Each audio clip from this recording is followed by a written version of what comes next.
Efforts to help people they encounter who are dealing with mental health issues. For years, OPD has assigned mental health crisis co-responders to work with trained police officers in the field. First Alert 6 reporter John Chapman tells us police now want to add one additional co-responder to the team.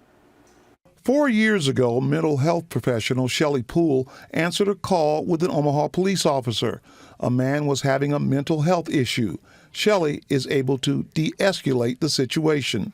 We want to decrease any escalation in the moment that could happen that would cause that consumer to have to be transported somewhere for a higher level of care. At the time, Shelley was one of 4 mental health co-responders working with Omaha Police. Now she's before the Omaha City Council asking council members to add another co-responder to the team. So each of our 5 precincts are assigned a mental health co-responder, currently working either B shift or C shift.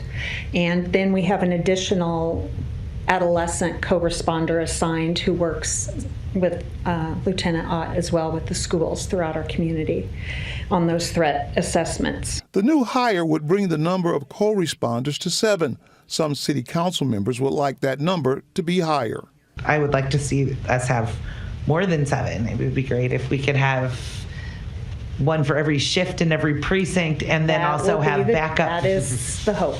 Poole says having a professional dealing with a mental health issue many times can prevent a trip to jail instead of getting the help that person needs. Currently, our Douglas County Correctional Center, I would say, is the largest mental health facility in our state. Correct.